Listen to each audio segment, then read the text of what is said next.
Good morning, students. So this is class 11th physics, chapter number 6 and lecture number 4. So let us begin with today's lecture. Okay, so in yesterday's lecture we started collision and we have studied the elastic collision in one dimension. Okay, so elastic collision is that collision in which kinetic energy as well as the momentum of the system remains conserved. Okay, so now let us study elastic collision in two dimension. Okay, so to understand it, look at this figure. So here this is a mass m1 which is moving with a speed u1. This is a mass m2 which is moving with a speed u2 in this direction. Okay, so now let us suppose they both strike with each other and then m1 moved this side with velocity v1 and m2 moved this side with velocity v2. Okay, so u1, u2 are initial velocities, v1, v2 are final velocities. So let us suppose with the x-axis m1, the velocity of m1 is making an angle theta and the velocity of m2 is making an angle phi. So as you know, momentum is a vector quantity. So therefore it will be in two directions, that is x-axis as well as y-axis. So let us see first of all let us resolve the velocity. So we will resolve the velocities in two directions. Okay, so if this is v1, this will be v1 cos theta and this will be v1 sin theta. Again, if this is v2, this will be v2 cos phi and this one will be v2 sin phi. Okay, so I hope this diagram is clear. Now we will use the conservation of momentum in x-axis and in y-axis. So first of all, let us talk about momentum in x-axis.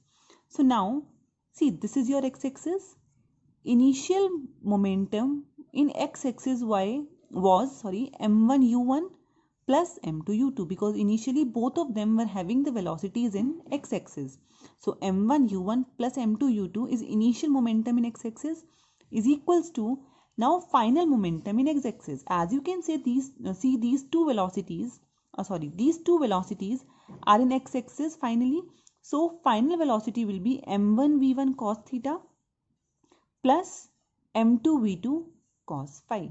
So this is your first equation, which is conservation of momentum in x-axis. Now similarly apply conservation of momentum in y-axis. So let me ask you one thing, is there any momentum initially in y-axis? See, u1 and u2 both are in x-axis initially. Is there any momentum in y-axis? No. So initial momentum in y-axis is 0 is equals to, now we have two momentums in two velocities finally in y-axis. Let us suppose upward direction to be positive. So final momentum will be m1 v1 sin theta minus m2 v2 sin phi. Reason you know for minus, because it is in opposite direction. Okay, so this is how we can conserve momentum in two dimension. Okay, now to use the conservation of kinetic energy, it can be simply used, that is half m1 u1 square plus half m2 u2 square will be equal to half m1 v1 square plus half m2 v2 square. So conservation of kinetic energy is just simple as we did in one dimension, but for conservation of momentum in two dimension, you have to consider both the axes, that is x-axis as well as y-axis. Okay, so this was all about elastic collision. Now let us start inelastic collision in one dimension as well as in two dimension. So now for inelastic collision, let us suppose this is the mass m1 which is moving with the speed u1, m2 which is moving with the speed u2, and I am taking the case of perfectly inelastic collision. And as I have told you earlier, in a perfectly inelastic collision, the two masses stick to each other after collision. So when they will collide after collision, they will stick to each other and then they will move with the single speed, that is v. Okay, so now if you conserve the momentum in this case, so that will be m1 u1 plus m2 u2, that is initial momentum, is equals to m1 plus m2 into v, because now this becomes one mass only because it is combined now.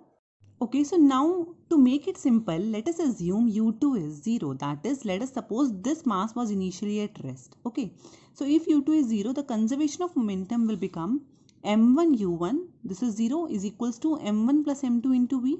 So from here, calculate the final velocity of the particle of the masses. So that will come to be m1 u1 upon m1 plus m2. So mark it, first equation, kinetic energy. So initial kinetic energy would be half m1 u1 square because we are assuming u2 to be 0, and kinetic energy final will be half m1 plus m2 into v square because this is again our single mass now. So now put the value of v from first equation into second equation.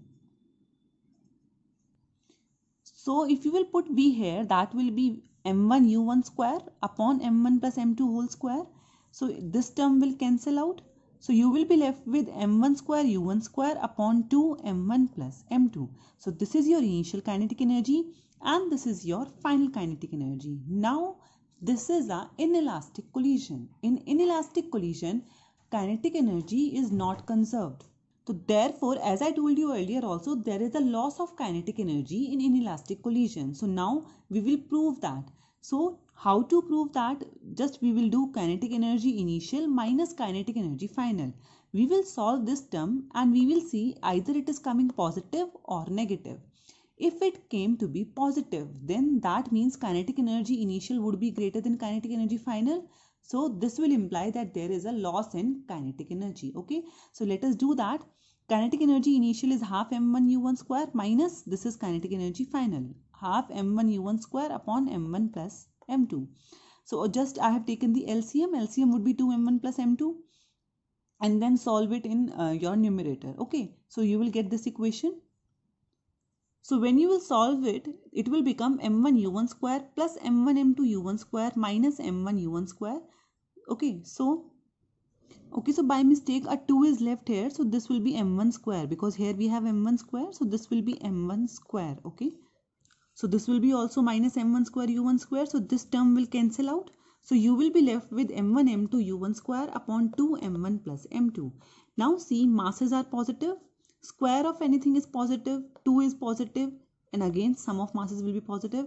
That means this term will be positive, and therefore this means kinetic energy is initial is greater than kinetic energy final. So from here we can conclude that there is a loss of kinetic energy in inelastic collision. Okay, momentum remains conserved, but there is a loss in kinetic energy. Now let us see inelastic collision in two dimension. For that, let us suppose this is a mass m1 which is moving with a speed u1 in this direction. This is a mass m2 which is moving with a speed u2 in this direction.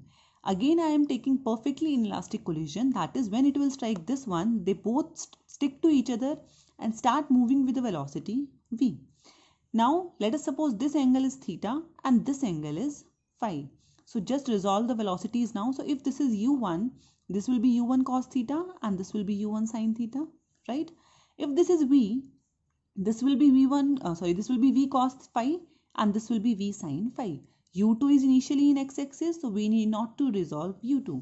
So again we will resolve momentum, again we will conserve momentum in x-axis as well as y-axis. So again let us talk about momentum in x-axis. So we have three velocities in x-axis. Two are initial velocities and one is your final velocity. So the conservation of momentum in x-axis would be m1 u1 cos theta plus m2 u2 is equals to m1 plus m2, because again they have become one mass only. So m1 plus m2 into v cos phi. So this is your conservation of momentum in x-axis. Similarly, now conservation of momentum in y-axis. As you can see here, you have two velocities in y-axis. This is your initial, this is your final. Both are in same direction, so we need not to use a negative sign here. Okay, so just you can write as initial velocity would be m1 u1 sin theta is equals to final velocity, that is final momentum m1 plus m2 into v sin phi. So this is your conservation of momentum in inelastic collision in x-axis and in y-axis. Okay, so just I have told you how to make equations, and again there will also be a loss of kinetic energy in this as well. Okay, so the next is coefficient of restitution, which is denoted by E. So coefficient of restitution is defined as relative velocity of separation after collision upon relative velocity of approach before collision. That is, see, when the bodies were approaching each other, we have their relative velocity and when they after collision they are getting separated from each other, then again we have some relative velocity. So that relative velocity of separation after collision and relative velocity of approach before collision is defined as coefficient of restitution. If u1 u2 are initial velocities and v1 v2 are final velocities, then we can write E is equals to v2 minus v1, that is relative velocity after collision, upon u1 minus u2, that is relative velocity of approach before collision. Okay, so now let us see what would be the value of E for various collisions. First of all, let us talk about for a perfectly elastic collision. What is a perfectly elastic collision? In that, I have already told you, in perfectly elastic collision, relative velocity after collision and relative velocity before collision remains same. That is, this and this is same, so E will come to be 1.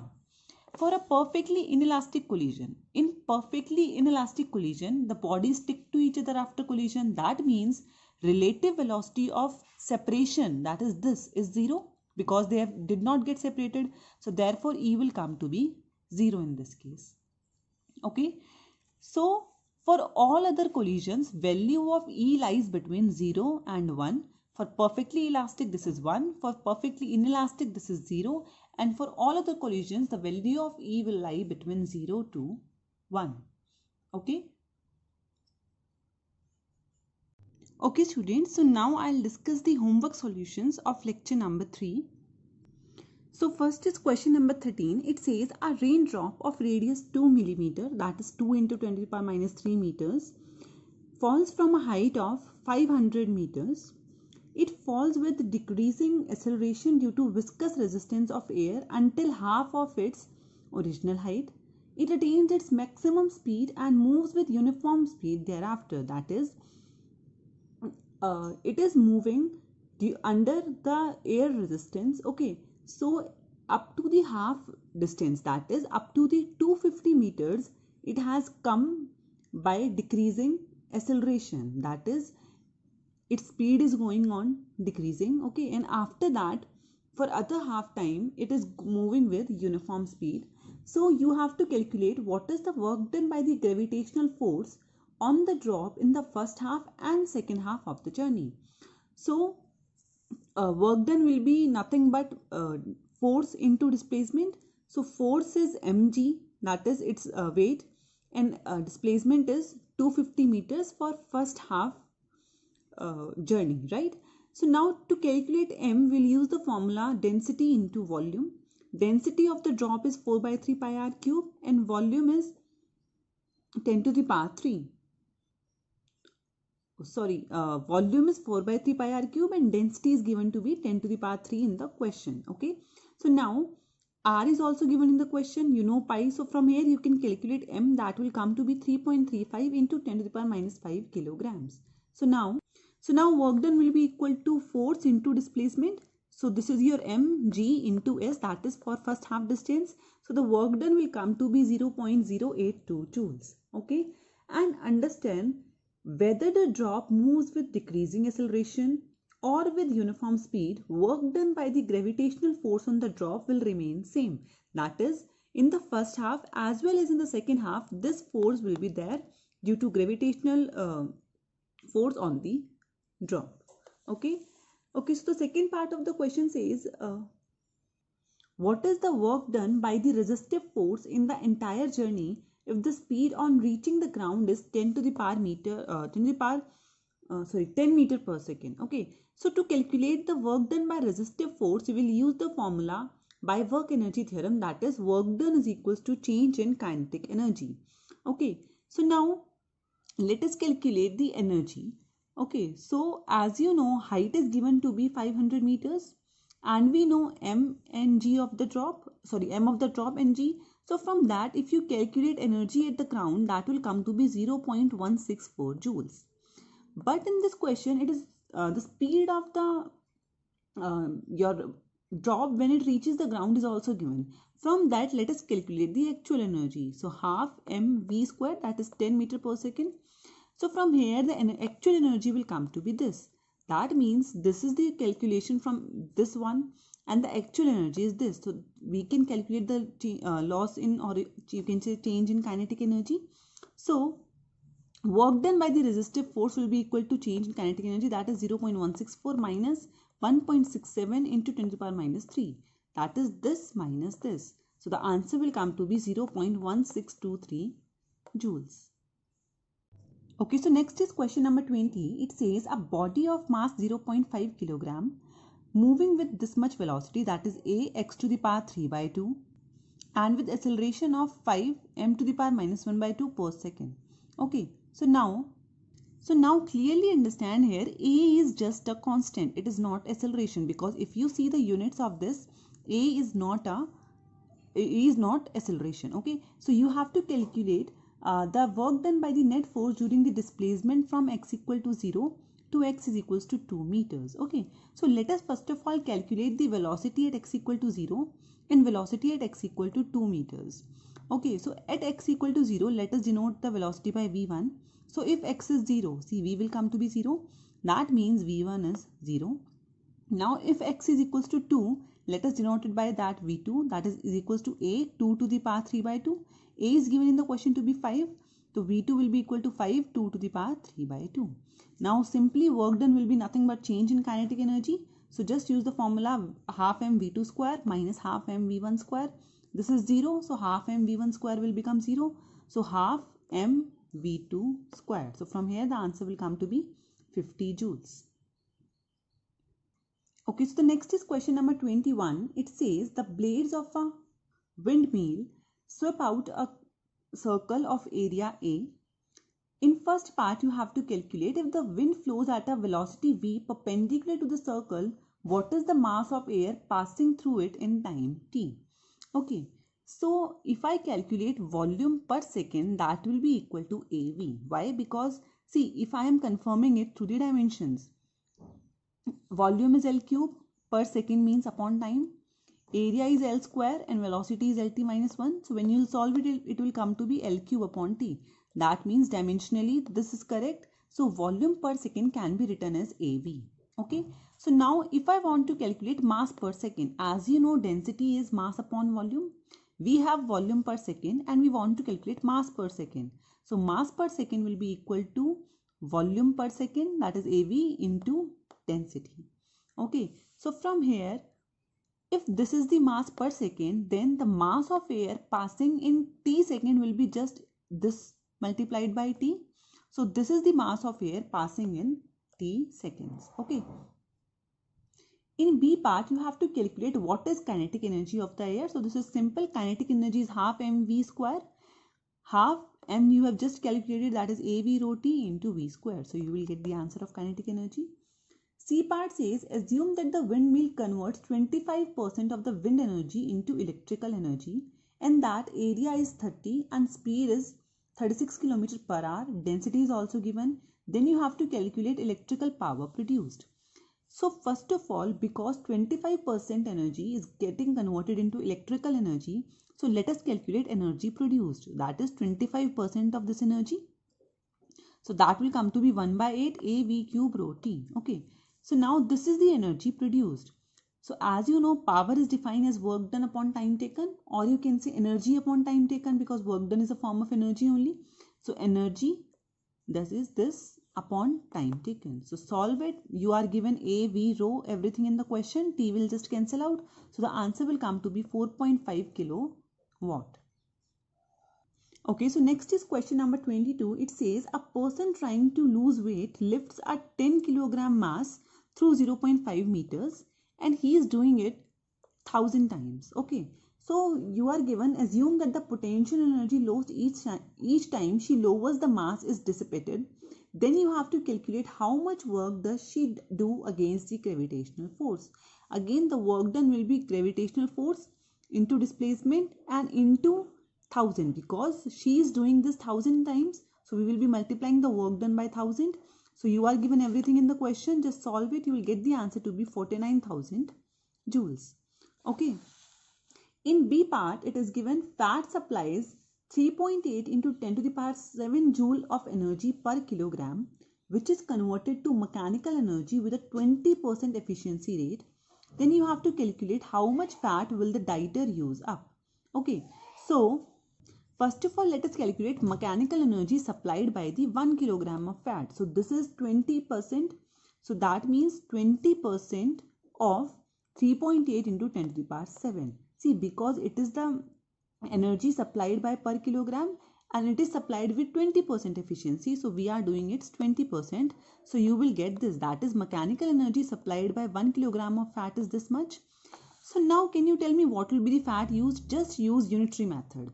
This much energy is supplied by 1 kilogram fat. So 1 joule per kilogram of energy will be supplied by this much of fat, and total work done is 49,000. So just multiply it by 49,000 because we have this much energy. So total answer of fat used will come to be 6.45 into 10 to the power minus 3 kilograms. So this is the total fat which is used in doing this much work. Okay students, so after going through today's lecture, you can do question number 24 to 30 of your chapter number 6 from your NCERT book. Thank you.